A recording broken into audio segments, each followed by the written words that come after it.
In the tapestry of life, where every thread holds a story, America in black and white emerges as a haven for the voices echoing through the heart of our communities. In this podcast, we wade through the rivers of our collective experiences, celebrating the vibrant hues of change brought forth by the whispers of hope and the roars of action. It's more than just a conversation. It's a journey into the heart of our society, illuminated by the light of those daring to dream and do. Join us, and let your voice be the melody that guides us toward a dawn where every color finds its place in the masterpiece of our shared destiny. Together, let's paint a future brimming with the positives that dwell in our minds and the actions that shape our world. Good evening, family, and welcome back to another powerful night on American Black and White, where we confront the truths of this nation with honesty, courage, and a commitment to collective liberation. Season 4 is already moving with purpose, and tonight we continue that momentum with a voice who stands at the intersection of scholarship, advocacy, and lived experience. Tonight's guest is not just an educator, he's a truth teller, a bridge builder, a scholar who understands that education is not neutral, that classrooms are political spaces, and that the people who stand in front of our children shape the future of our democracy. Born and raised in Oakland, California, a city known for its history of resistance, brilliance, and unapologetic Black identity, Dr. Eric T. Turner Jr. carries that legacy into every room he enters. His work spans K 12 education, higher education, and district level leadership. His scholarship centers the voices of Black and LGBTQ plus educators navigating systems that often demand silence while relying on their labor, their brilliance, and their care. Dr. Turner brings clarity where others bring confusion.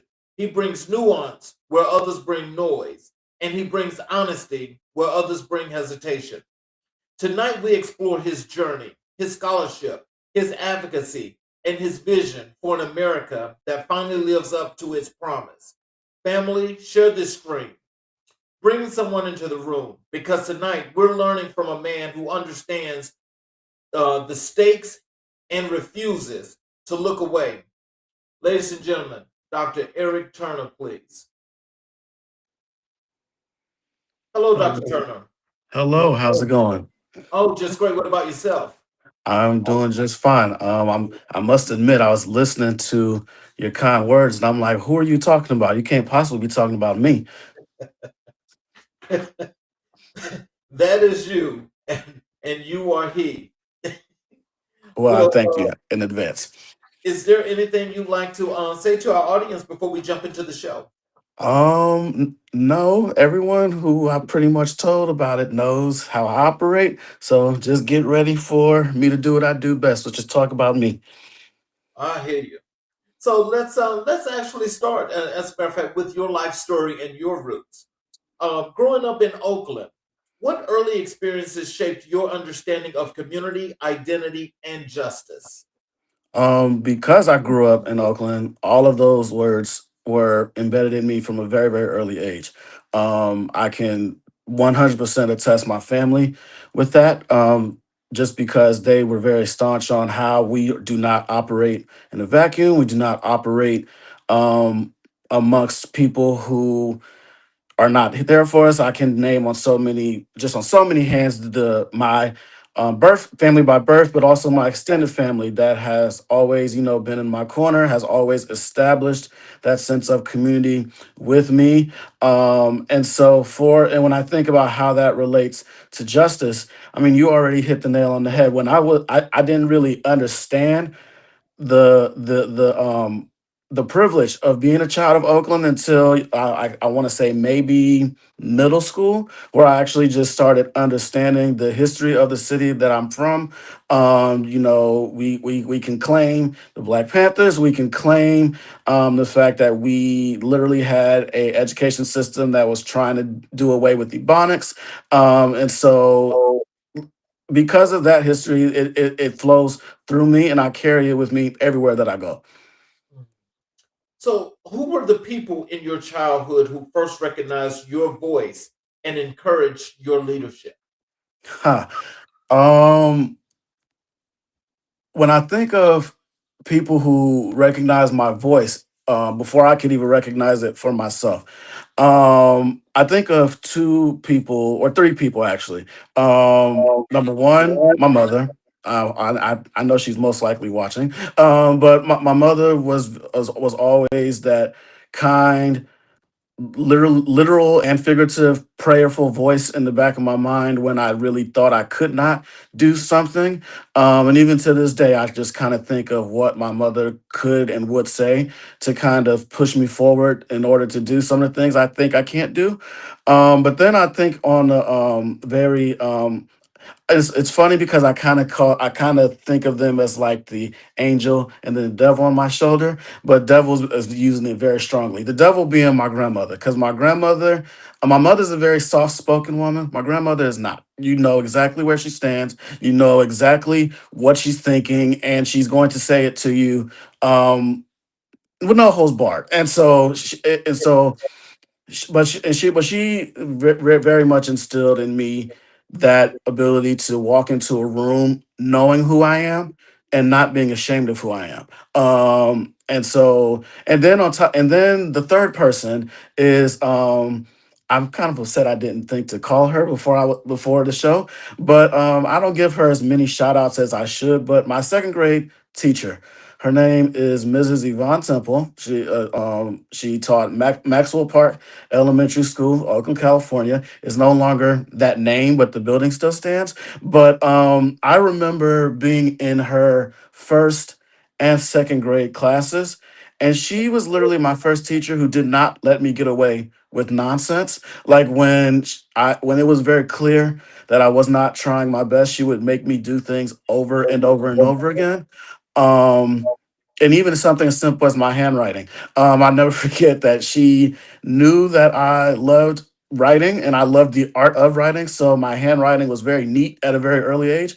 I never forget I handed her something that I just didn't really feel like doing. And clearly it wasn't my best work. And she made me do it again. And so that is the and so just that I'm not gonna accept anything less than your best.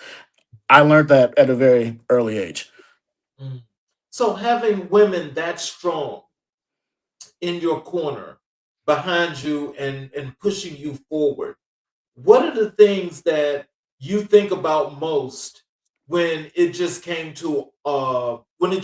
to the work and the things that you do now? Because I'm sure that impact is still with you. Oh no, absolutely.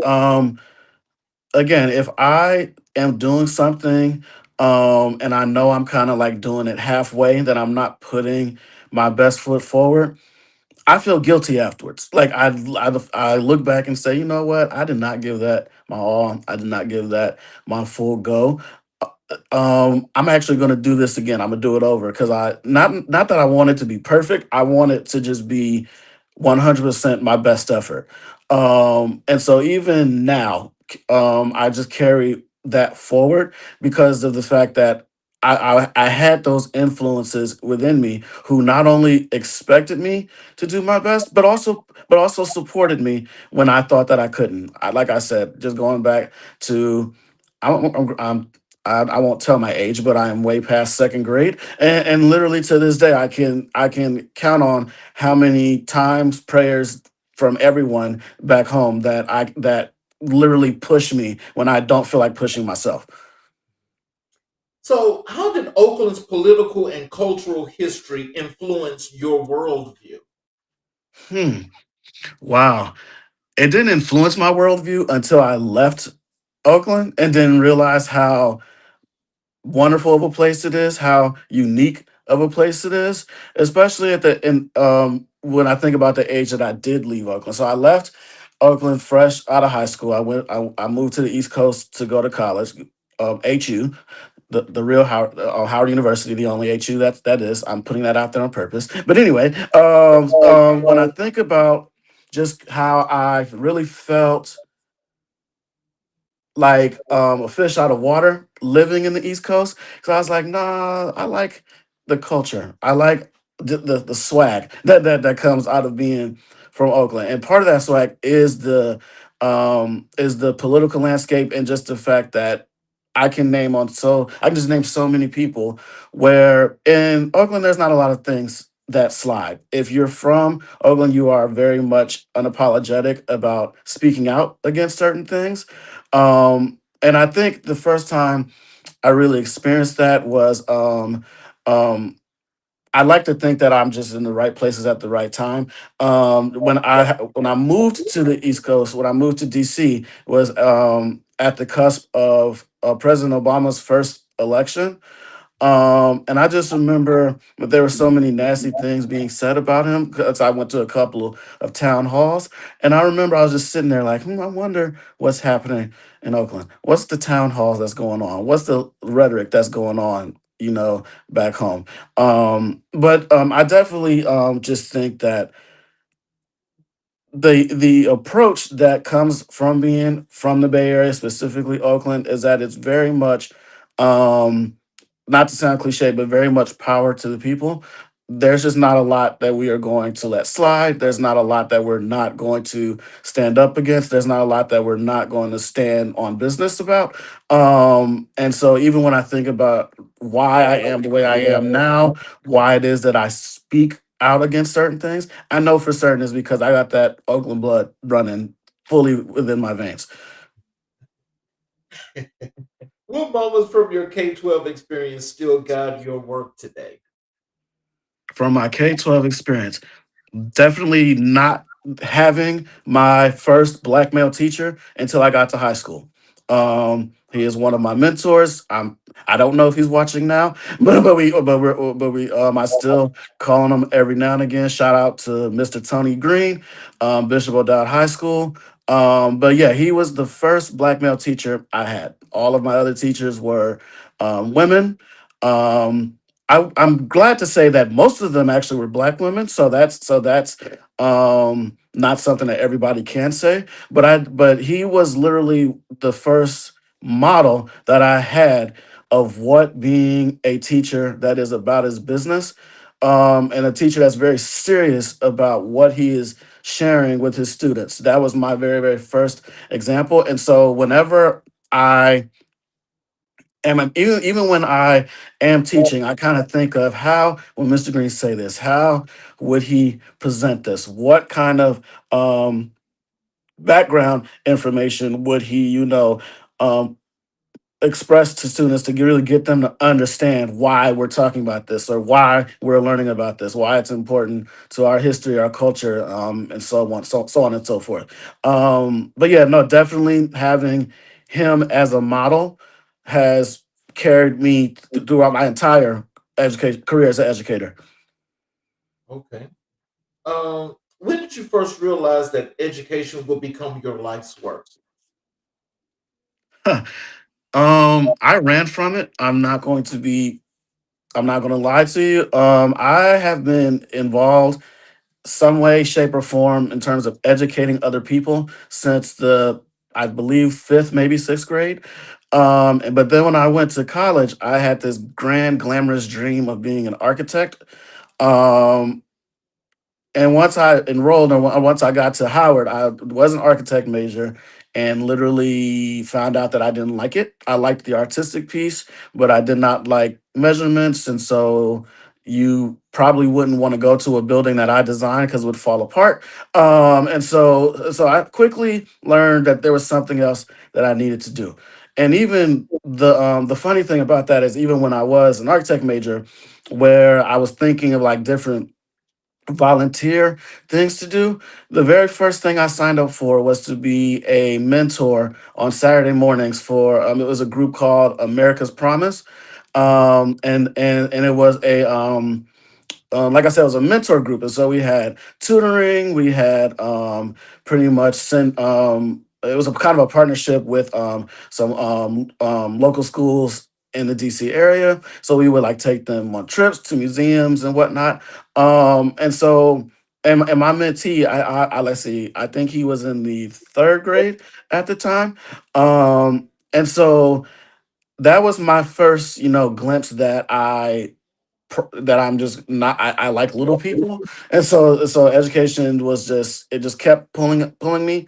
And then even when I enrolled or when I moved on to my master's program, I enrolled in the social work program, and literally talking to one of my advisors, and she was like, you know what, you would be amazing as a school social worker. What the heck is a school social worker? I never knew that was even a thing. And so I ended up working in two schools, and so by the time I got to my doctoral program, I was like, clearly, I'm not going anywhere. Clearly, education is where I belong. It's my space. It's where I really feel like I can do the most work.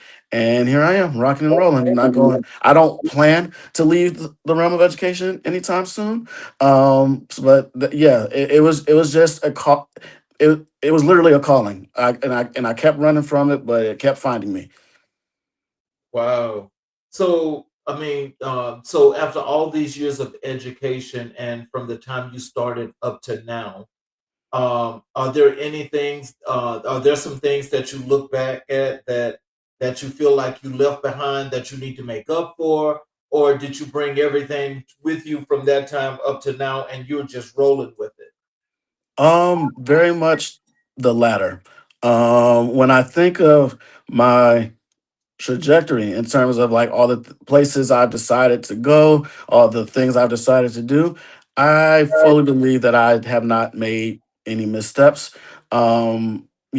Sometimes I do think of what would have happened if I would have stayed in the Bay Area for like, my education matriculation, but I don't think those thoughts very long because I already knew long time ago that Howard was my first choice.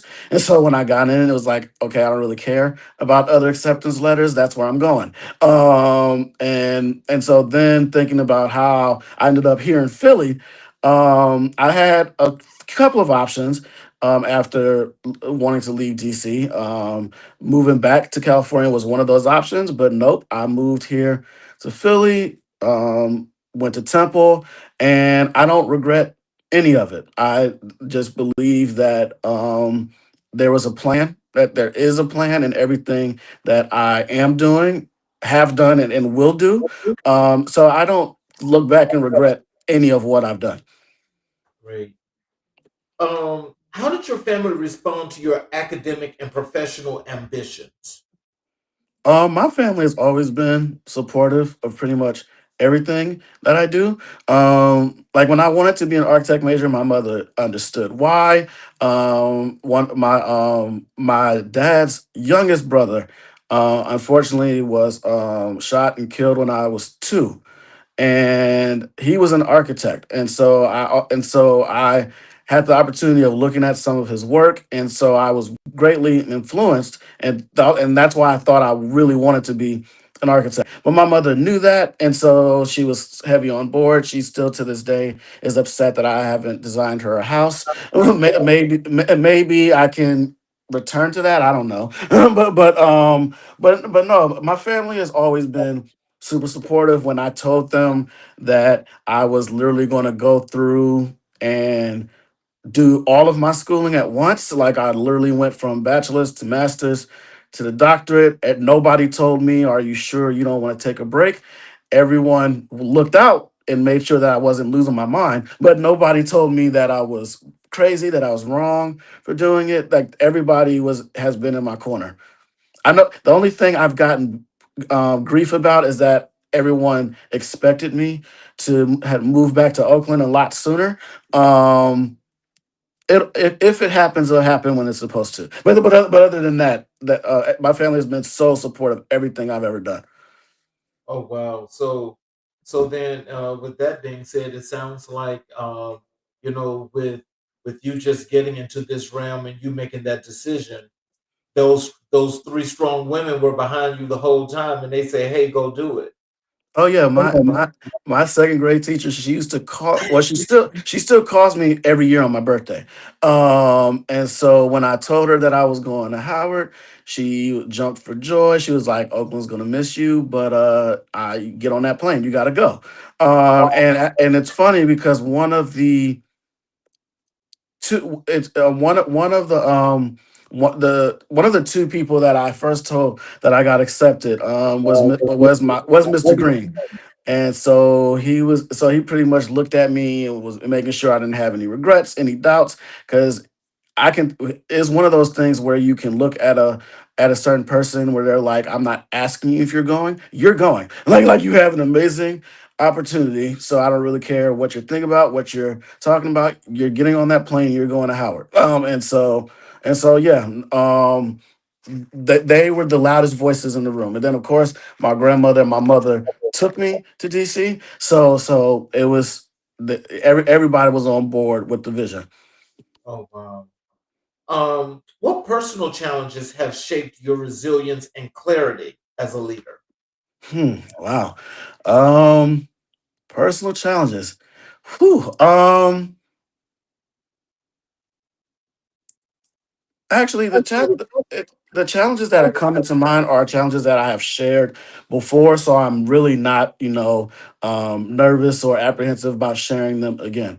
Um, two things come to mind. Number one, being raised by a single mother, kind of going through navigating through that mindset of navigating of like, why do I have to grow up in this kind of household? Like I see people have two parents, blah blah blah, and it's like what's wrong with me? Um, I'm happy to say that those feelings didn't last very long. Once I really found out that number one, I wasn't the only one, and number two, just finding out like family structures are blessed no matter how they look. So I'm thankful that that didn't really affect me too much. Um, I will say one thing I carry with me, and again, this is something that I am not apprehensive about sharing with people. One of my major challenges, it's funny because when I think about the good things that happened when I went away to school, you take the good with the bad, and so a not so great thing was my freshman year at Howard when I was diagnosed as HIV positive, and it happened during a routine um checkup. I had no idea what was going on. I know I'd been feeling bad for a while, but I couldn't really figure out why. And then once I found out, it was like a light switched on where I don't really know what this means, but I know that I'm going to need to navigate it. I know I'm going to have to figure this out. I know I'm going to have to, figure out treatment. I'm going to have to figure out how I'm going to not let this thing beat me.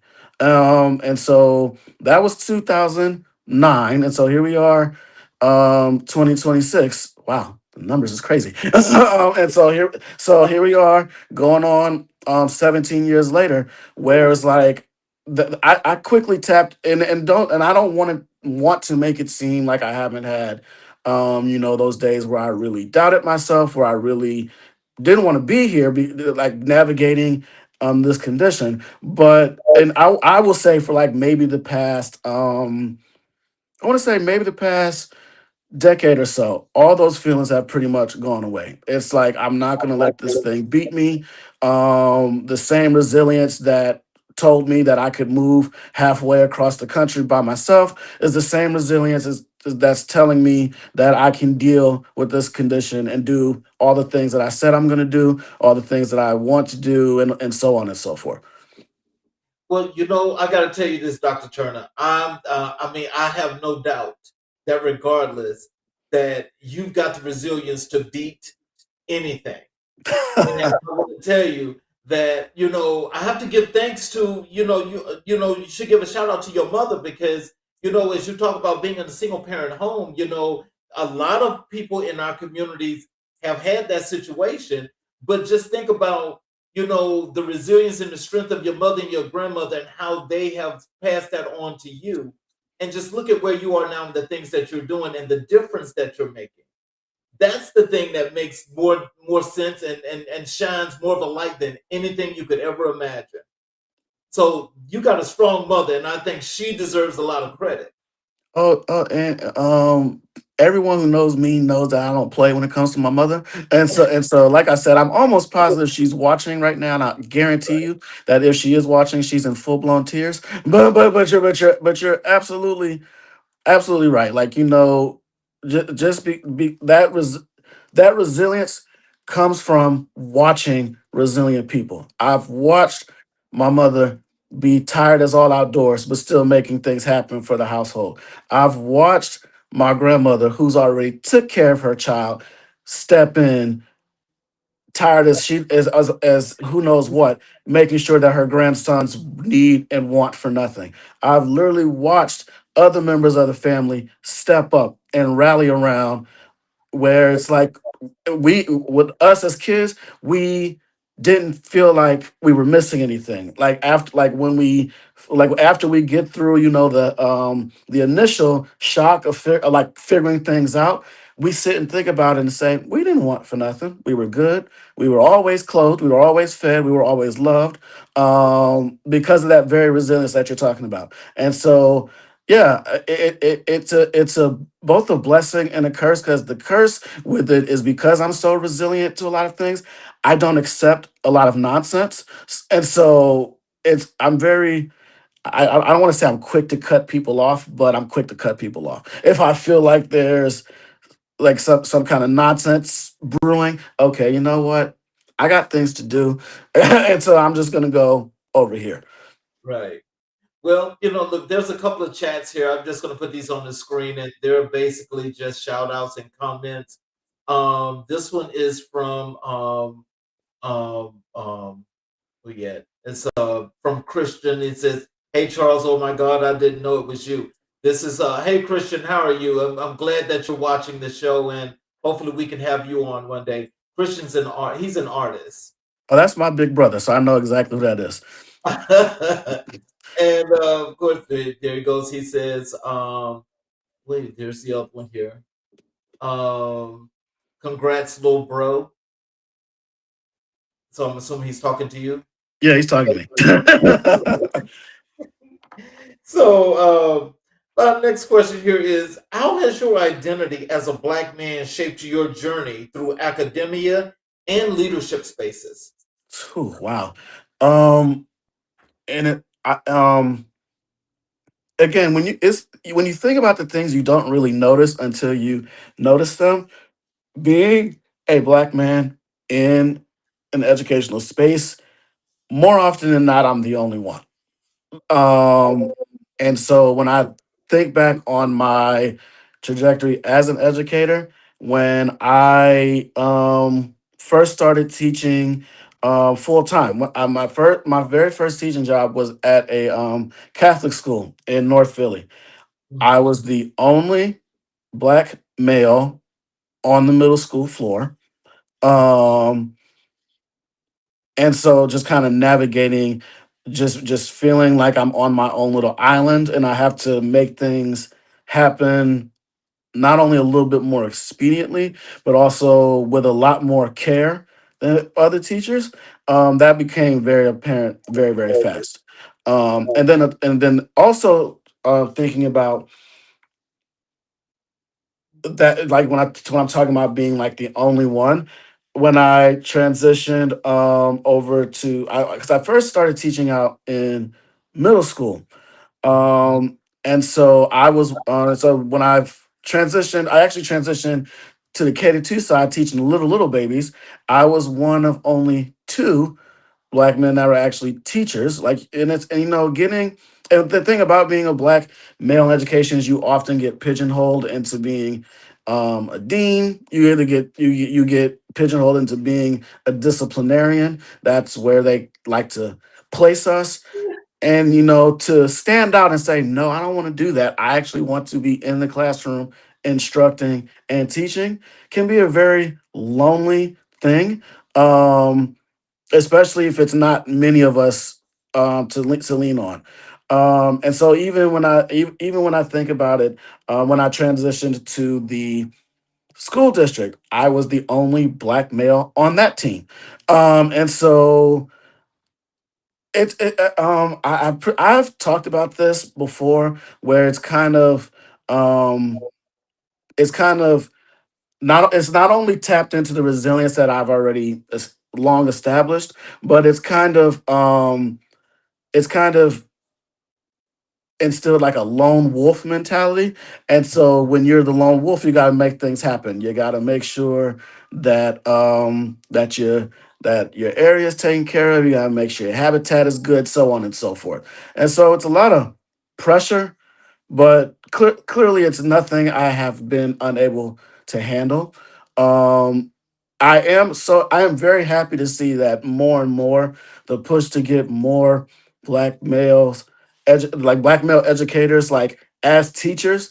I've been seeing a lot of work surrounding that, and I'm very, very, very happy to see to see that. You know, when I think of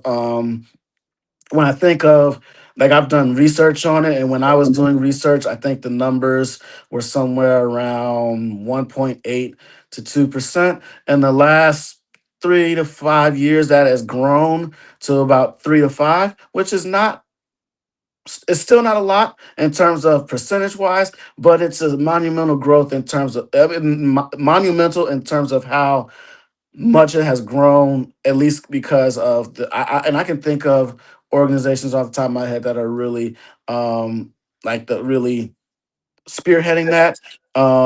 Center of Black Educated Development here in Philly, Profound Gentlemen in Atlanta, just various organizations that are really pushing hard to recruit and support Black males in education, because I can surely say that we need a lot more of us.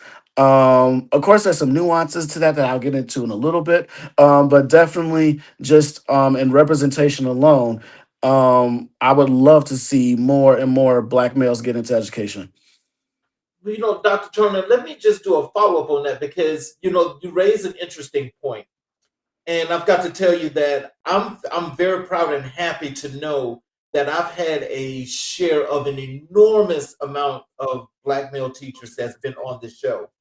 I'm impressed with each and every last one of you because what I'm noticing is that, and what I've seen is that each and every last one of you that have actually been to this show that I know of, and from the things that I've read, you guys are all making differences and impacts in the classroom where you guys are actually teaching these kids. Hmm.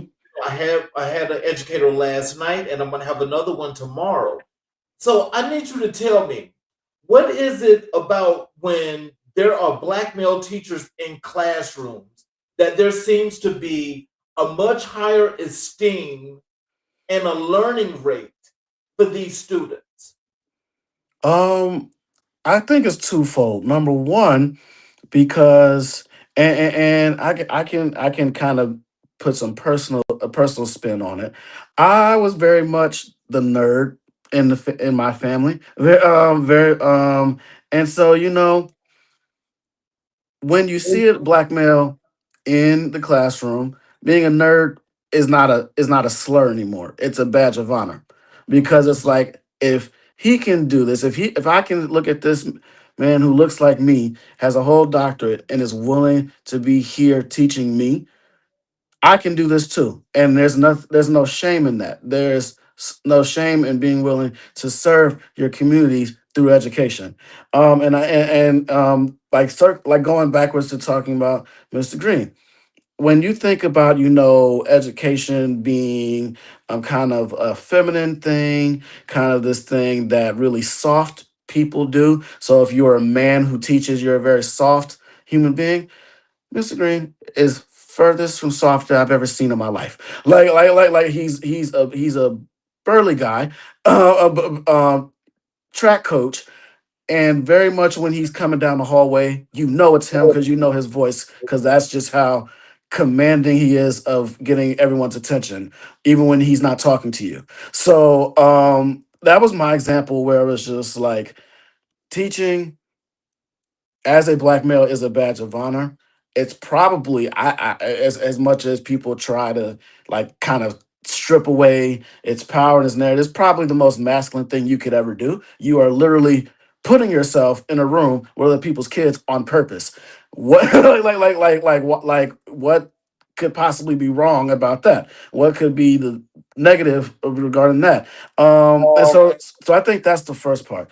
The second part is just again representation. The On top of the fact that not only do people say you shouldn't do it, but literally kids may think that's impossible. I never thought I could be a teacher until looking at people like Mr. Green finding other examples that said, you know what, you can do this too, and you should do this too if the passion is there.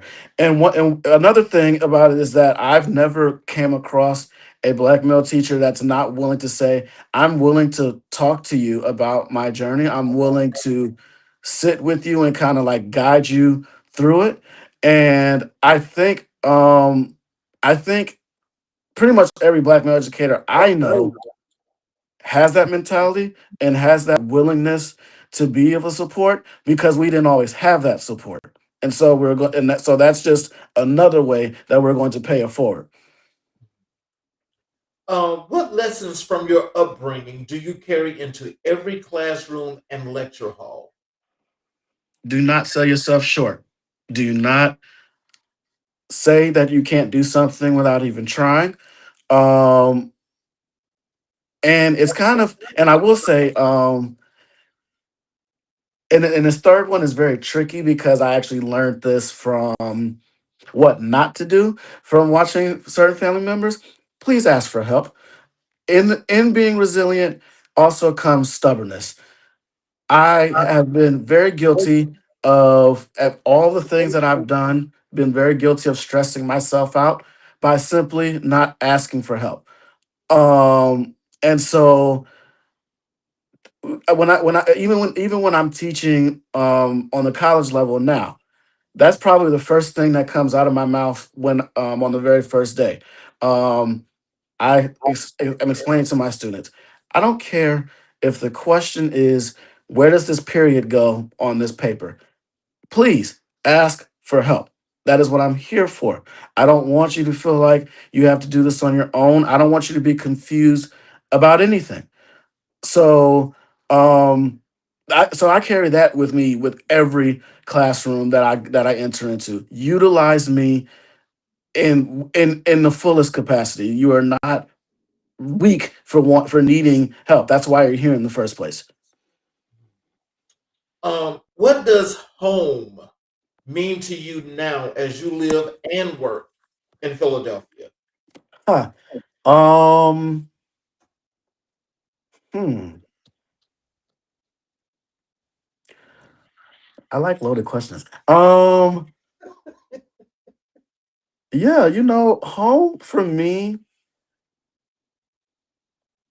Home for me is very interesting because when I tell somebody I'm at home or I'm going home, people will ask me, "Are you in Oakland or are you in Philly?" And so, like, what is that? Like, they're used interchangeably.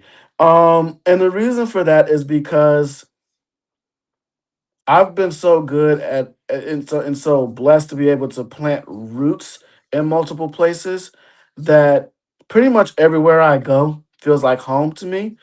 Um, just because I have that confidence that I can navigate pretty much anywhere that I go. It might be scary, it might be overwhelming sometimes, especially if it's new, but I have the ability to make this place home. I have the ability to make this place matter. I have the ability to plant roots pretty much everywhere that I am or that I'm going. Um, and so when you think of, when people say, I can't wait to get home, I just can't wait to get home and relax. For me, that could be interchangeable. Sometimes I can't wait to get back to Oakland because I miss, my mom. I miss California tacos, so on and so forth. Or Philly, I can't wait to get home to Philly. I want to be in my own bed. I want a cheesesteak. Like home means different things to me, but because and on top of the fact I'm a very avid traveler, the world is my home. like wherever I feel like being at that moment is my home. So let's transition here and talk a little bit about your scholarship and professional work. Your work spans K-12, higher education, and district leadership. How do these worlds intersect in your approach to equity? Oh wow. Because I have taught pretty much every grade from K to 8. I have never taught high school, but I've taught every grade from K to 8 and now teaching on the collegiate level, on top of the fact that I have taught in public schools, I've taught in charter schools, I've taught in private slash Catholic schools. So I just have the whole gamut of experience, worldviews, so on and so forth. And so, my view, especially when it comes to like equity and education, it bothers me when I see inequities because I've been in all these spaces, I've taught in all these spaces. One place is no different than the other. So, we need to stop treating spaces like they are. And so, that gets into the whole equality piece. But then when we go into the whole equity piece, these spaces are not different, but they are different at the same time. And the reason why they're different is not because of, because we're all naturally different from one another. So that's a natural difference. The differences in schools are not natural. They're purposeful, they're strategic, they have really horrible mindsets in the forefront of how those differences occur, how those differences continue, so on and so forth. So the equity piece comes in is like, I'm not going to allow you to do this to this school just because of where we are or what Mhm. and just because of the neighborhood that we're in, so on and so forth. And so like even when I started teaching social studies. Um, when I walked in the room, there was no set social studies curriculum, so I had to literally create the curriculum from scratch.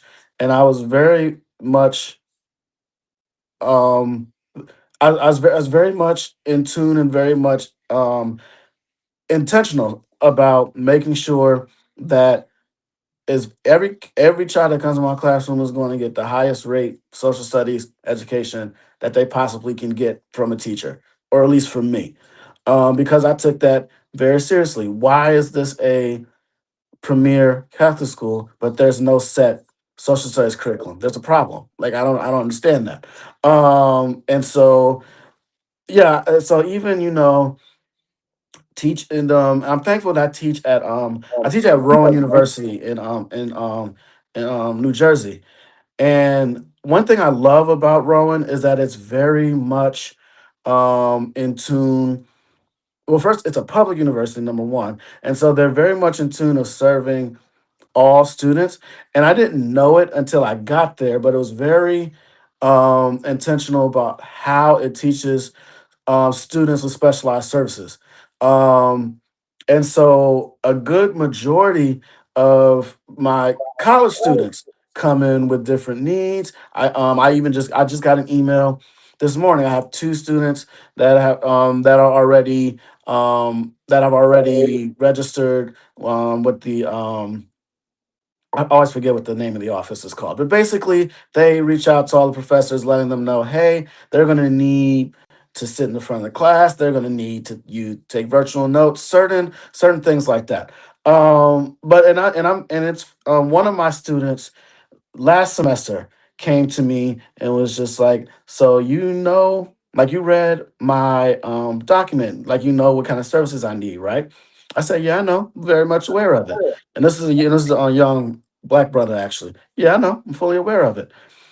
And so he had given me a paper that I knew wasn't his best work because I knew that he had been like taking all of my notes. And I know that he had been reading and annotating all of my notes. It took him a little while longer, but that was fine because I gave him the time to do so.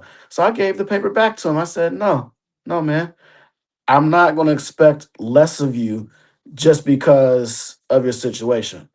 And so not only am I expecting equity in terms of like, school, what services or how schools should be teaching students, I'm going to be equitable with my students and that I'm not giving you a pass.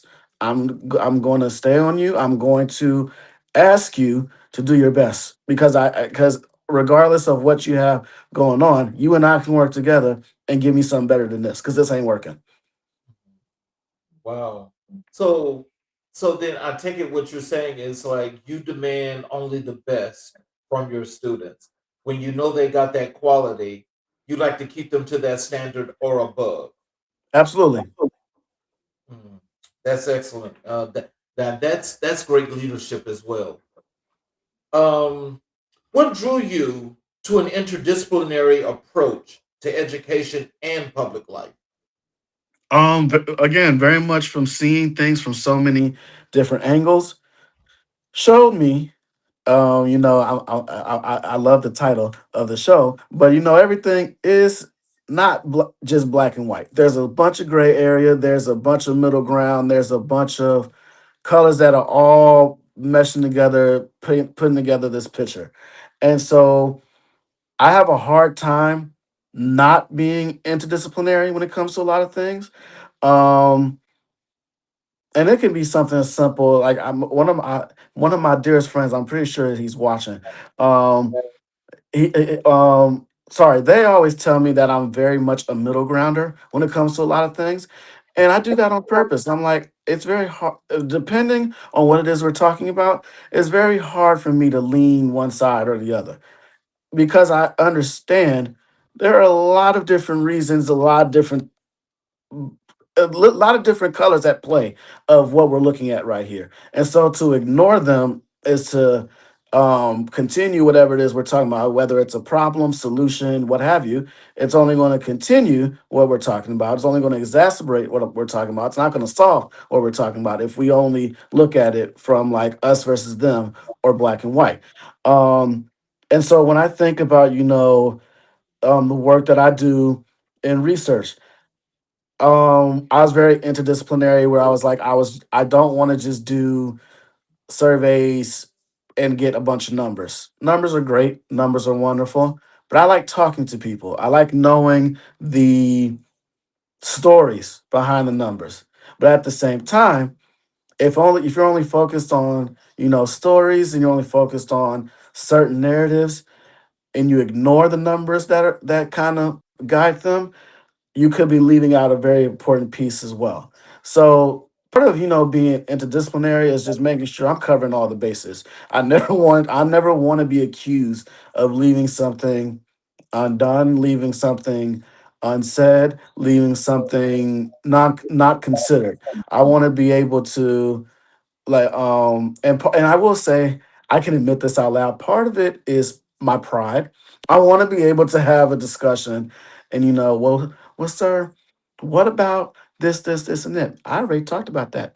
It's on page so and so. Go ahead and read it. And like I want to be able to have that space to back up what it is that I'm saying or doing, because that's a whole nother thing. I never want to be accused of watering something down or not being as thorough or not knowing what I'm doing. So the more interdisciplinary you are or something, the less likely someone can say, "Oh, he didn't consider that," or "She didn't think of that." Oh no, we thought about it from every angle, and this is how we got to where we are.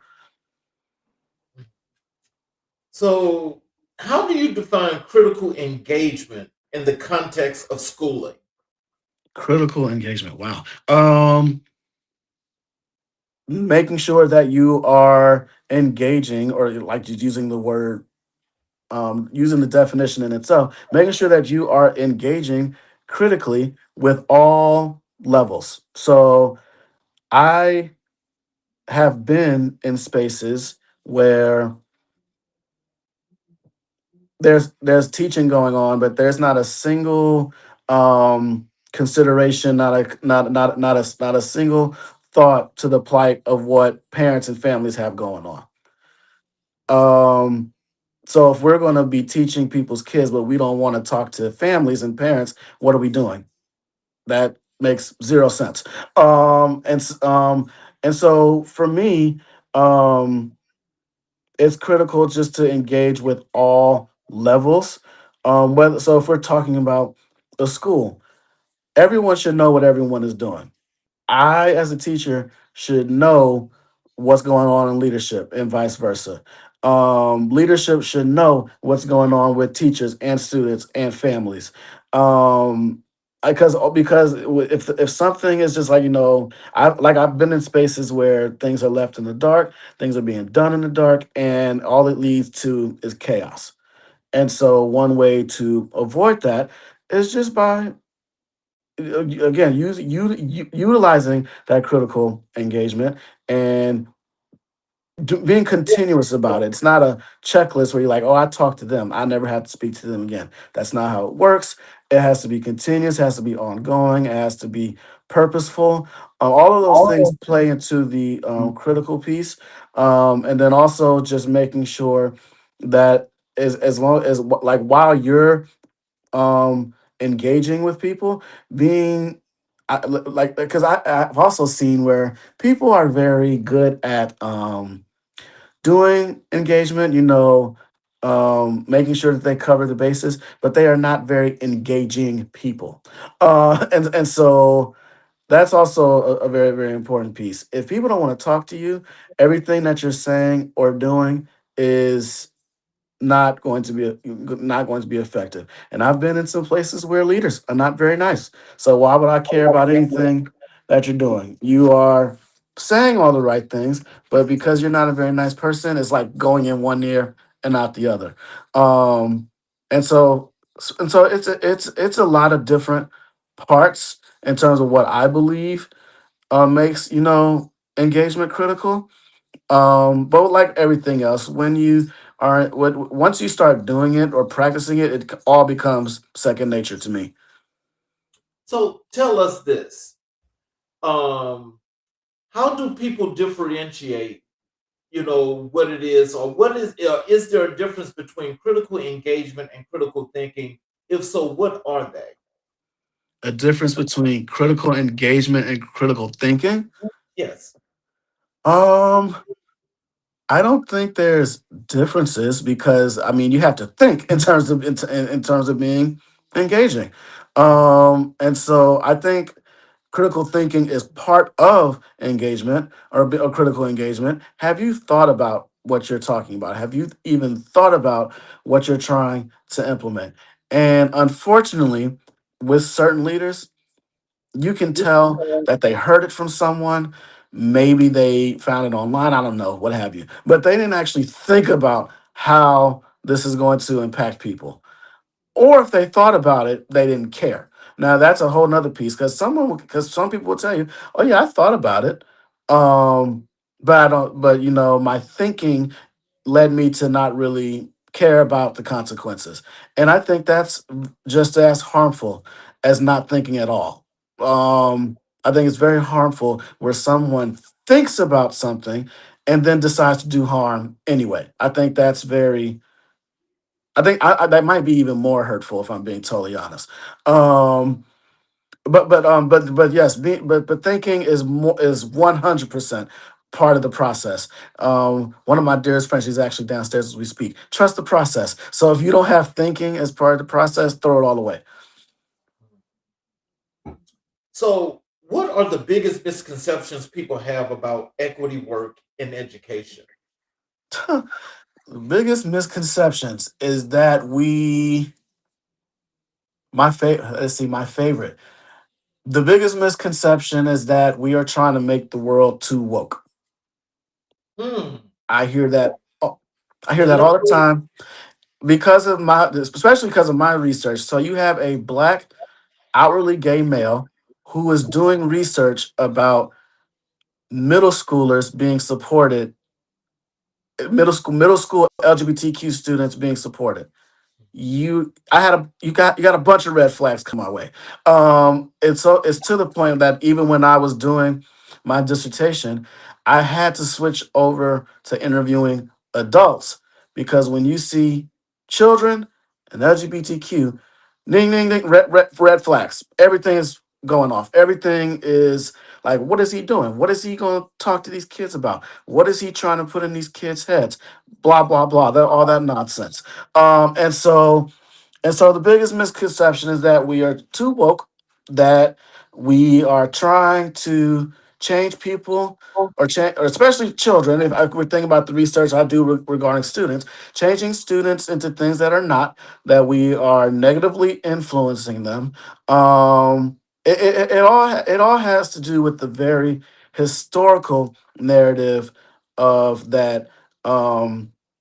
LGBTQ teachers, regardless of color, are deviant in somehow.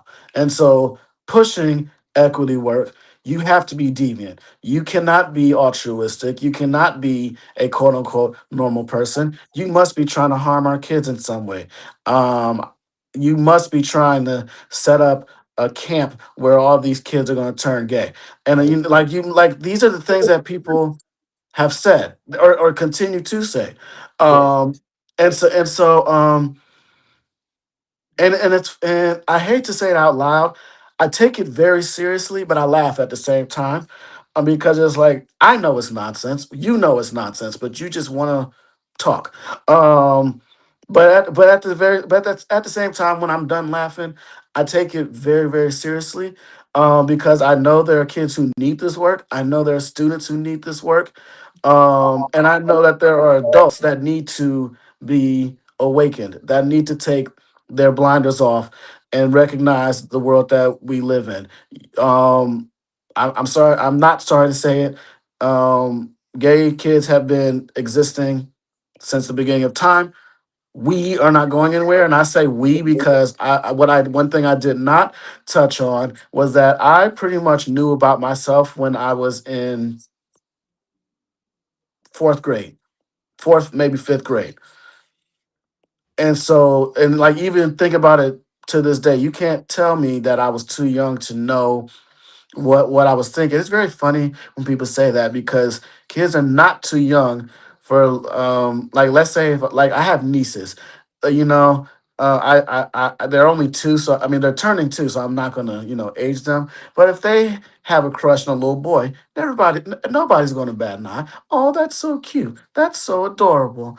Oh, but the moment if and when one of my nieces say they like this girl in a certain way, all hell's breaking loose. And so yeah, like the dealing with the misconceptions is an integral part of this work, unfortunately. And if you can't deal with it, you kind of just have to rethink on like whether or not this work is for you. I'm not gonna say give up on it, but you gotta be able to take the ignorance. You gotta be able to take the nonsense that will come along when you're trying to do equity work, especially when you're talking about equity work for certain groups. Well, I'm going to tell you this, Dr. Turner. You just blew the horn. And I've got a follow up for this because, you just hit on something that's, oh my God, you're right about the ignorance and the misconceptions and how people see things and so forth. But what I want to get from you Hmm. is when you hear people making these idiotic, idiotic statements and making these insinuations, such as the ones you were saying about setting up gay camps, turning the kids gay, Hmm. all of that stupidity, because there's no such as that. Hmm. How do you normally react to that? Because I'm just going to say before you answer that question, like to hear things like that would really piss me to holly ho hell. Because it's like, if folk would actually sit down and look at the man in the mirror, then you know who that pedophile is or the person that the kids should be around. How do Hmm. you react to those things? um you know like I said, I know my mother's laughing because normally when I see things like that, especially on social media, I I'm very much a you sound ridiculous. What are you even talking about? Shut up. Like I'm very much I can be very reactionary, and I'm very huge on comments and replies. But when I think about how I have chosen to deal with that nonsense, I go back to work. Not on not just my research, but using writing in general. One thing I did not touch on was that for me, when I think of, because being in a classroom is a political space, being an educator is political in itself. You have to kind of decide what form of activism you're going to use. My form of activism is writing. And so when I see stupidity, when I see nonsense, I get to work. Right, I love writing an op-ed. I can write an op-ed in my sleep. And so I love responding to nonsense that I see through writing. That is how I deal with that. Number one is it cathartic because it helps me from like physically reacting to nonsense that I hear. But it also just um, I'm very much when someone says something ridiculous, one of your best weapons is because unfortunately ignoring people is not an option. When you ignore people, they think they can continue saying silly things. So you got to put them in their place somehow. You just have to. And so one way to do that, listen, babe, I got data backing up that everything that you're saying is ridiculous. Like even this whole nonsense with um students who are transgender not being able to participate in certain sports. I love seeing people talking about the um if you look at numbers right now, they're about 30% of student athletes are transgender. First of all, I don't know where you got that number from, but like 30% is crazy. And so no, sweetie, it's more like 0.5%, but not even but even if it's more than one, what you're saying, even if it's one child, what you're saying should not be said. Let's start there. But anyway, listen, I'm very much. I might have to put this on a T-shirt. When someone is rude and someone is just plain ignorant, kill them with the book. Kill them with your words. That's my weapon of choice. I'm not gonna let you slide, but I'm also not gonna waste my energy on trying to physically fight nonsense. I use writing. I use writing. I use op-eds. I use teaching. I use education as my way of combating all the nonsense that's out there. How do you help educators understand the political nature of their work without fear or defensiveness? Huh. Fear, I don't have, especially when it comes to something I'm like, especially in education. I have no fear when it comes to education. Defensiveness is something I've had to work through, because you in this work you do come across some educators that look like us who don't get it, who have these antiquated beliefs, who have these mindsets and thought processes that are very counterproductive, counterintuitive, and are outright dangerous. And so I have learned that to be patient with people, and I've also learned that I've also learned that if I'm going to be patient with someone, I'm going to be patient with someone who looks like me. I extend a lot of patience to my fellow Black educators. I really do, because we are navigating a space where um, we are underrepresented, not only in terms of population, but in terms of being an educator. So then when you come in trying to shake things up, a lot of things come up. Fear, trepidation, like why are we trying to shake up the room? We just trying to teach and go home. So like, and these are all things that I understand. So I extend on purpose a lot of patience to my fellow Black educators. It does not mean it's unlimited. My patience does wear out at some point, but I am very much willing to have dialogue and talk to fellow educators, especially fellow Black educators. I'm that is, and I've actually learned in a lot of ways that sometimes it's also on me that I don't have to come in hot. I don't have to come in guns a blazing. I could say, you know what you said or what you're doing is not it's not nice, it's not cool. Here's why you shouldn't do that. And sometimes opening up that dialogue, someone will say, you know what, I didn't think of it that way. Cool, I won't do it again. Or cool, I'll make certain changes. And so it's a combination of using patience in general, but also knowing when to use it. And more often than not, it's very, very important when you're talking to other Black educators. It's very, very important to realize that we have all been fed the same nonsense. Some of us are a little further along in throwing the nonsense away than others and dealing with it in that way. So, as a matter of fact, let's pivot over to your work there with the advocacy that you do for the LGBTQ plus educators and Black educators. What inspired your focus on the experience of Black and LGBTQ plus educators? Again, being the only one in the room, and like I said, it's hurtful and disheartening where if I'm not the only Black educator in the room, if I'm in a room full of Black educators, what are they going to say or think about me once they found out that I'm not heterosexual?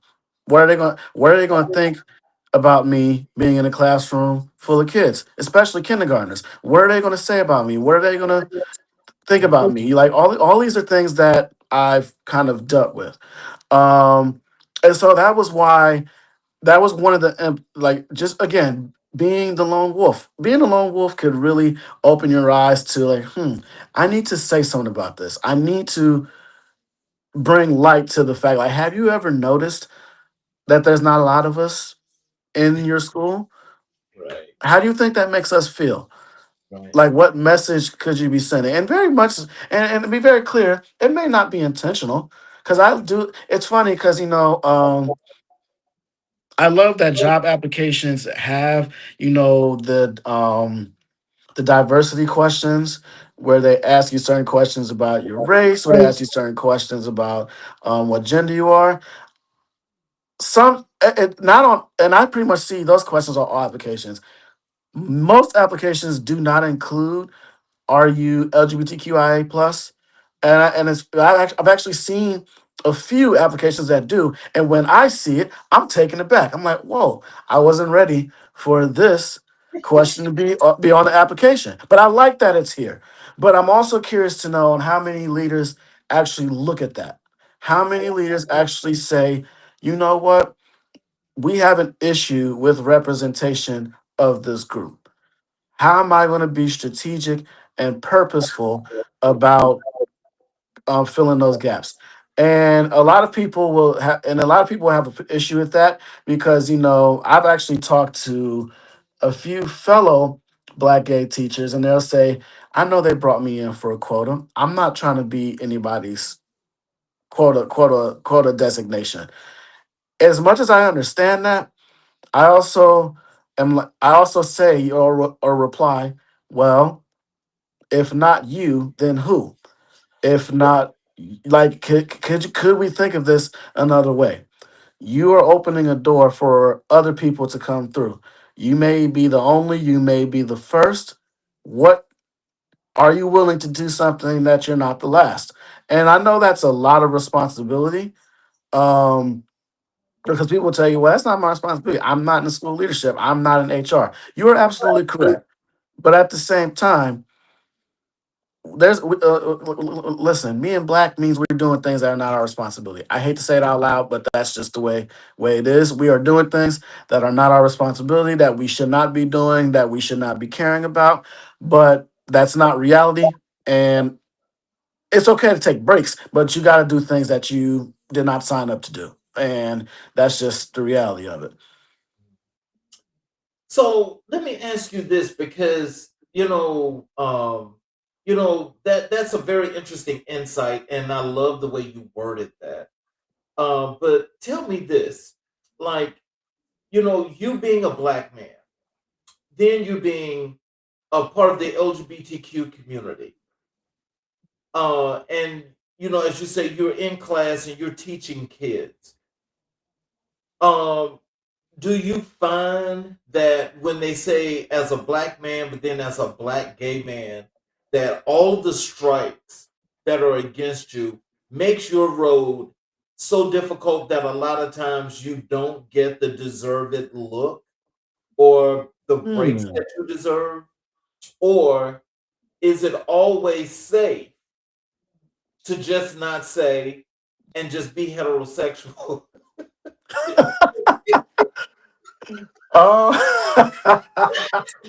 Um, and and I will. Yeah. No, no, I absolutely hear what you're saying. You know what? I'm not even going to pretend that I have privilege in that. I have privilege in that, unless and depending on who you ask, some people might tell you that they know from jump that I'm gay, or some people will tell you that, oh, I didn't even know you. I've actually had someone tell me you hid it very well. I'm not hiding anything; it's none of your business. But okay, but that's a whole nother conversation. But basically, what I'm getting at is that I'm privileged to the fact that I can operate quote unquote under the radar if I choose to. I choose not to because I know how dangerous that is. I know how unserving that is to both education as a whole and also to me. I'm not about to sit here and butch up and pretend I have so and so and then I don't have so and so to make you comfortable. That's just not how I operate. It's not how I'm going to operate at this not so big but still big age. I'm just not going to do it. And so yeah, for me, for me, like in recognizing that privilege, I just choose to not tap into it. I just think it's very important to say out loud all those things that you are saying. You didn't even know it, but it applies to me. Now what? You just talked all this mess about black about gay teachers, but you're standing in the presence of one and you didn't even know it. Mhm. And you just told me 2 days ago, I love what you're doing with the kids. I love what you're doing with the students. I love what you're doing for the school. Oh, Mhm. but now your wheels are turning because again, you didn't even realize that I heard what you said, and then you didn't realize that it didn't apply to me. Not so now what? Ooh, ooh, see, that's one of them gotcha moments that need to be on camera. Yeah, yeah. And when you look at their faces, they're just like a deer caught in the headlights. Right. And so, um, like I will say, like that's never it has not happened to me. Because I think I've been very blessed to be in spaces where that does not seem to be an issue, but I've seen it play out in other spaces, just like even by visiting other schools, listening to other people, listening to other people's experiences, and understanding like, yeah, that's not cool. And I'm also very much so just because it's not happening to me doesn't mean I don't care. I'm totally the opposite, because if it is happening to them, there's a lot of things stopping it from happening to me, but it still could happen to me, and I don't like that. It shouldn't be happening to anybody, and so I take that and run with it. Well, how do issues of visibility and safety intersect for educators with marginalized identities? Visibility and safety. When you try to be visible, you are putting a target on your back. I'm not even going to pretend that that's not an issue. So even going backwards for people who do choose to kind of operate under the radar, again, fully understanding why people choose to do that. I have my reasons why I choose not to do things. Like I have my reasons why I choose not to go under the radar and let things go unsaid or pretend to be something I'm not. But there are a lot of reasons why people do. And you can never knock those experiences either. I will go backwards to something I said earlier. There are black educators who just want to teach. They don't want to rock the boat. They don't want to be the martyr. They don't want to be the hero. They don't want to do any of that. They just want to teach and serve and go home. And I don't knock those experiences either. I don't knock those viewpoints either. I'm just not going to do it. But I totally understand where they're coming from, and if that's what they want to do, in a lot of ways, I would ask them to continue doing so because I feel like us being in the space and being in the room is better than not being in the space. So, however that needs to happen, as long as it's like not being detrimental to oneself or dangerous to oneself, then you have my full support. But if you can at all say, tap into something to say, no, I'm not going to allow them to erase me, I'm always going to be an advocate for that as well. Mhm. So, what does authentic advocacy look like in educational spaces? Doing it from authentic advocacy is literally just doing it from a place of what you're doing, why you're doing it, you know who you're trying to save, even if it's just yourself. So that for me, that is where that comes from, where the authenticity comes in. It's not for show. It's not for to make money. Even though all those things are great, you should be paid for everything that you're doing. Like free labor, we ain't doing that in 2026. But that's not what that's not the main cause of what you're doing it for. The advocacy is from a place of I want to see this world better than how I came into it. I want to see by the time I leave it, I want to see this place better. I want to see where in all 50 states, teachers cannot be fired for being gay. I want to see that there are schools who are not ashamed to have gay straight alliances. I want to see transgender athletes being fully integrated into whatever sport they choose to play. Like these are the things that I want to make happen above all else. Money and people knowing who I am comes after that. Well, you know what? With all of the, how about with all of this, this great work that you're doing and this advocacy work that you're doing? I mean, how about putting together that alliance and we make that thing shine and we make it grow and we make it big? How about that? Hey, I listen. I like when ideas just pop up. And so you name the word, and I'm there. Yes, sir. So also we when we chatted earlier when we first got a chance to chat, I told you we do Black History 365. Hmm. And I ask you, who were the most influential persons or people in your life when it came to your life and career when it comes to Black history? You told me Bayard Rustin, Nikki Giovanni, and Linda S. Lovelace. Bayard Rustin was a strategist, organizer, and a gay black man navigating the civil rights movement. What aspects of Rustin's life resonate most deeply with your own journey as a black LGBTQ plus educator? Wow, wow.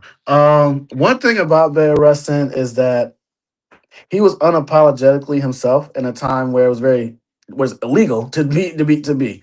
And so that's one thing I take from him. Number two, I take from when I think of all the work that is done that people don't get credit for, Barrett Rustin 100% comes to the top of my mind. When I think of the fact that he was in Dr. King, we were coming up on Dr. King's holiday. He was in his ear regarding a lot of the ideas, regarding a lot of things that we give Dr. King credit for. Not saying that Dr. King doesn't share in that credit, but we got to put Bear Rustin's name where it belongs as well. And so those are two things. Number one, being yourself when people tell you you shouldn't. And even if I have to be behind the scenes, I may not like it, but I'm going to be more proud that the work is being done rather than trying to shake up the room. Well, hey, what about me? Well, I'm gonna have to tell you this. When I've already read a lot of things about Baird Rustin and what he did during the civil rights movement. But when the thing is that he is the reason that the "I Have a Dream" speech took place, but Hmm. did not get no credit and couldn't even go to the White House. That in itself was the most disrespectful thing I had ever seen. And I could never, ever, despite how great the movement may have been, that is one part of the movement that is unforgivable. And it's Hmm. unforgivable because you've got an actual human being that contributed way more to the success of what's happening today. But the majority of the people in this country, being younger or older, have no idea who Baird Rustin is unless you're a part of the LGBTQ community. And that is definitely a slap in the face, but that's also a discredit to the service that this man has done for this country. No, and it's because I'm thankful for people who would not let these heroes go unknown or Mhm. forgotten. People will tell you they didn't hear about Barrett Rustin until college. They may not. They may tell you they didn't know who Barrett Rustin is until the movie that came out a few years ago. They had no idea who he was. Thankfully, I had Mr. Green who told me who Barrett Rustin was when I was a sophomore in high school. So I had those people who were not going to erase people from history, who were not going to just allow them to just sweep people under the rug. And that's why I pay it forward because um, I had a picture of Bayard Rustin in my classroom. Um, I still have it downstairs. So if I return to the classroom, I plan to put it right back behind my desk where it usually hangs. But yeah, because I'm not going to let you erase him. I'm not going to let you forget his name. I'm going to say his name loud and clearly. So Rustin often worked behind the scenes, shaping movements without always receiving public recognition. How has his example influenced the way you think about leadership, visibility, and impact? Circling back to what I said before, you may not get the recognition. It hurts. It sucks. I'm not going to call it what it is, but I would like to think that he rested well, knowing that his work was done. That what that he played that he played immovable, that he played an undeniable part in pushing society forward. Um, and for me, and in a lot of things, I struggle with sometimes not getting credit for the things that I've done, the things I continue to do. But sometimes I do tap into, you know what? I may not get the credit, I may not get the regards, but I know that before I started teaching social studies, when there were only four students passing the class. By the time I was finished teaching, only two students were failing. That's okay with me. I know that I did what I was supposed to do. I know I did my job. Mhm.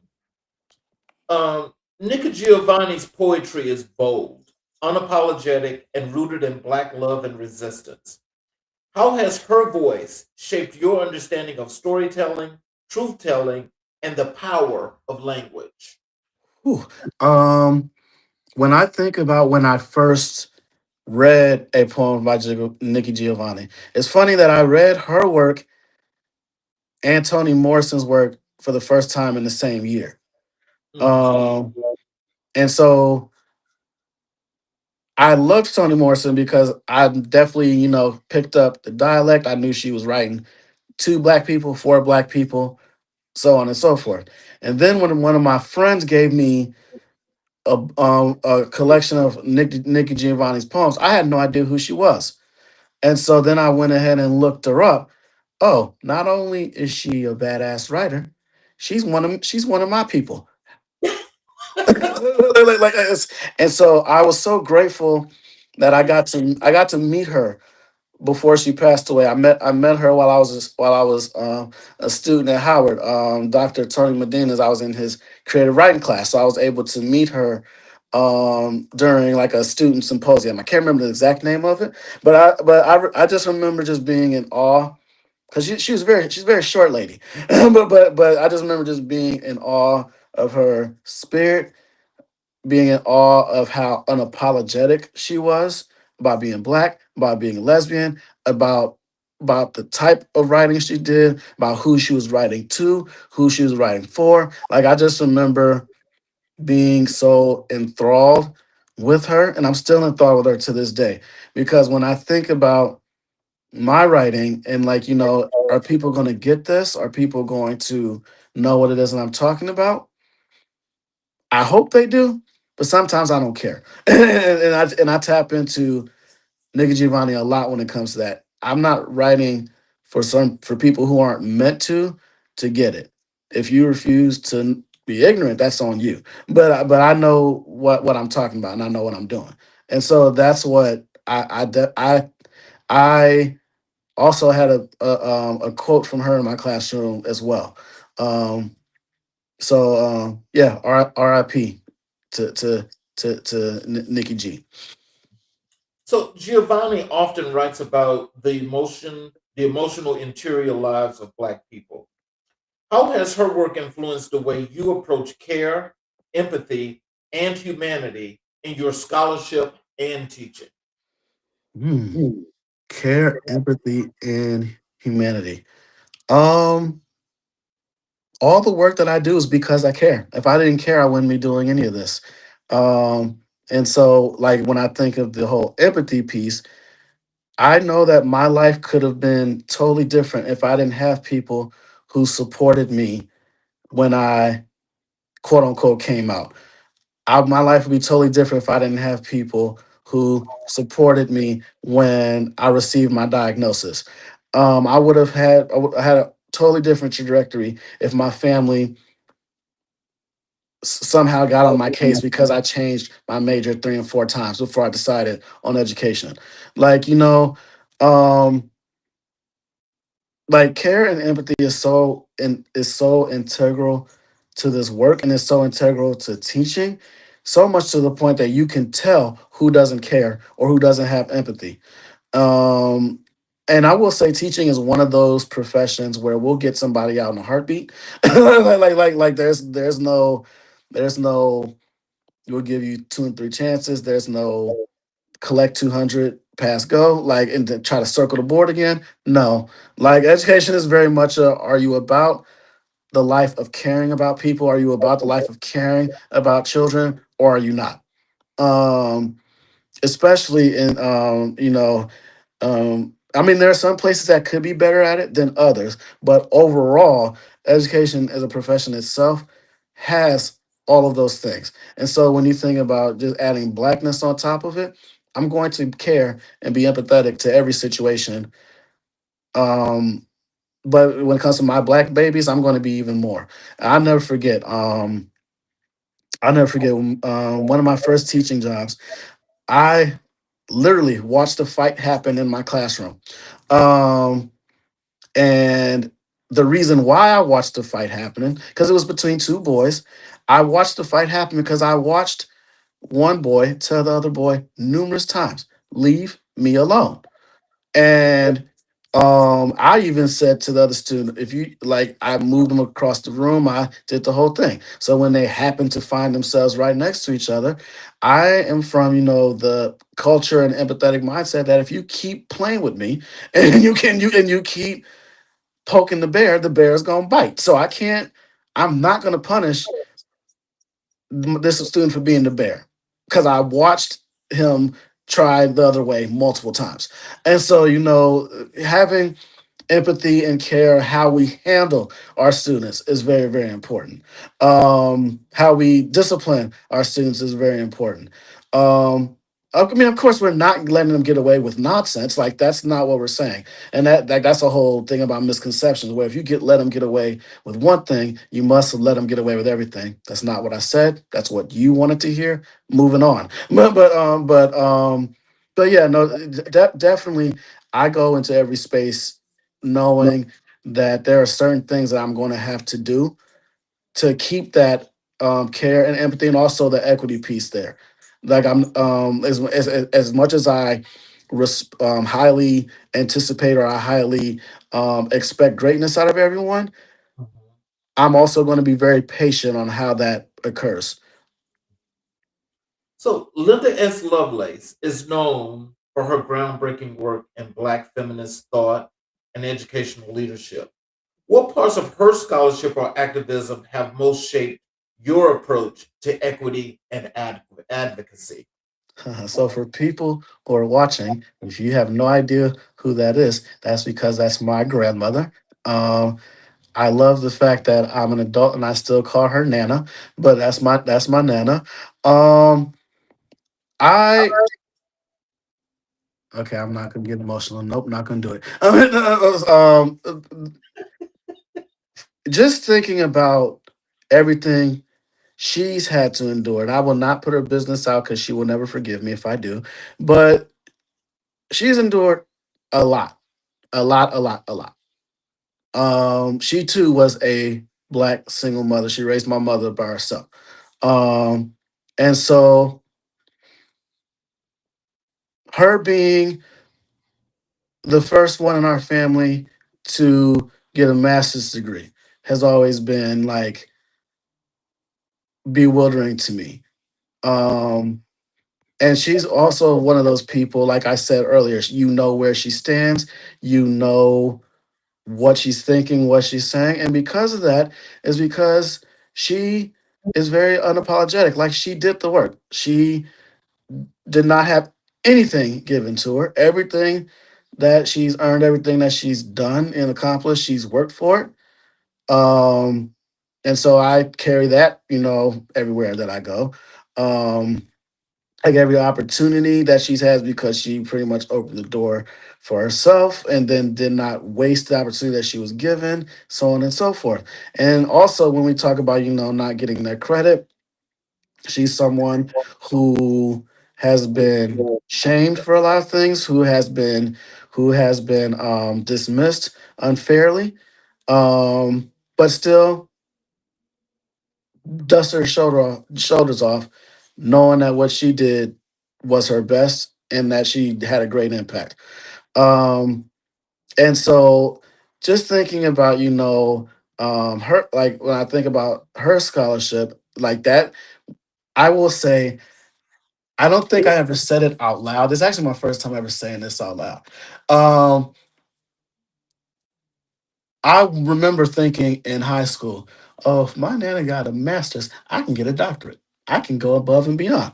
And so that was one of the thought processes in my mind that of how I could push my family forward and be and do and like prove that I saw the sacrifices. I saw everything that they've accomplished and how I could accomplish what they did and more. Um, and so and that also influenced me to when I was considering like what I was going to study. I said, my nana would study this in a heartbeat. She would not let anybody tell her no. She would not let anybody say she can't do it. She would not let somebody tell her that it's not important. So I'm gonna do it. And I did it. Mm. Um, Linda S. Lovelace's work centers the experiences of marginalized educators. How has her scholarship informed your research on Black and LGBTQ plus educators navigating stratified systems? Hmm. So the fact that we were both black and LGBT educators um, plays a part in that. But I also watched the work that she was doing with other marginalized groups. So Another thing is my grandmother was involved with the Special Olympics, and I used to, and this is when I was very early on in age. We're talking about maybe 5 to about 8 or 9, and so just watching how she was so awesome with those athletes again, not letting their circumstances really define them, or letting them try helping them to be the best athletes that they could be, while still also being very patient with them, very loving with them, very intentional on how she was working with them. These are all things that I carry forward in my own practice. um, and then, of course, when I think about how it transitions to my research, because, like I said, if I saw very, very early on the aspect of, if I don't do it, who else is going to do it? And my Nana's very much the one who stepped in when people were not willing to do things. And so, yeah, I could pretty much talk about this till I'm blue in the face, but just how I navigate and move forward through my life, through scholarship, I keep in the back of my mind that if she can do it when she did it, I can definitely do it now. Final question. Each of these figures challenge systems that try to silence them. How have Rustin, Giovanni, and Lovelace helped you navigate your own visibility within politically charged educational spaces?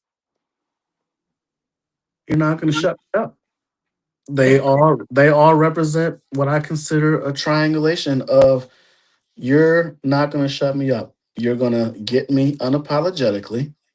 You are going to hear what I have to say, and you are going to do something about it. Yeah, I'm not just going to talk just for the sake of talking. I'm going to keep talking until I see some changes being made. Um, and so at times that's gotten me in trouble. At times that's gotten me reprimanded. But I know what I'm doing, and I know who I'm doing it for. So I don't mind those ramifications. I don't mind what comes after that. Um, and so if I have to summarize it in one sentence, it's simply put, I'm going to keep talking about it, so you might as well fix it. Mhm. So, in closing, what are some words of wisdom and encouragement that you have for our audience? How they can connect with you via social media, your website, all of those good things, how they can buy your book, all of that good information. Okay, so I am currently trying to figure out how I'm going to get my books back out there. So I will always, I'll navigate that. I can get out of my own way when it comes to that. But everybody can pretty much search for me by name. You search Eric Turner on Facebook. I'm always adding new people, always willing to message people, talk with people. My Instagram is at Dr. Ty Jr., and I believe that's my Twitter/X handle as well. If not, please don't judge me. My mind is going. Um, but if I had to give words of encouragement to anybody who's watching, is your work is important. So just get out there and do it. Do not let this world try to tell you you can't, and do not let this world try to dictate who you are as you're doing it. Well, so I want to tell you that I want to thank you for being here and sharing your wisdom, the work that you do, and the strength and resilience that you show in doing it, and that you're not short sighted when it comes to dealing with your students. But the great work that you do is definitely needed, and we need to keep up the same that same wherewithal that you have as we're going forward to make sure that our students get what they need and become the best people that they could possibly be for the future. So, Dr. Turner, tonight you offered us clarity, courage, and truth. You reminded us that education is not simply about curriculum, it's about humanity. It is about who gets to be seen, who gets to be heard, and who gets to be whole inside systems that were never designed with all of us in mind. Your voice challenges us to think deeper. Your scholarship pushes us to confront the contradiction we often ignore. And your advocacy reminds us that liberation is not theoretical, it is lived, it is fought for, and it is necessary. To our viewers, let tonight be a call to action. Support the educators who stand up in the gap, challenge the systems that silence truth, and commit to building a world where every child and every educator can show up fully, freely, and unapologetically. I'm your host, Charles King. This is American Black and White, and we will continue telling the stories that matter. You all have a great evening, have a great night. Come back and watch us tomorrow as we have another great show for each and every individual out there that's going to make a difference. And for those of you that are watching on all of our YouTube channels, if you have not yet subscribed, please support us by subscribing and enabling all notifications so you will be able to watch each and every show live as we do our shows. And also keep in mind that this Friday coming up is going to be the first of our Final Word Friday shows. Every Friday, starting as of the 16th and every Friday going forward, we will have 3 guests on as a panel that will be discussing the week's hot topics or the topics that they feel are most important when it comes to the things that are missing, what's not happening in our communities. So you guys have a great evening, and we will see you guys tomorrow evening on America in Black and White, where we will continue to color conversations on the canvas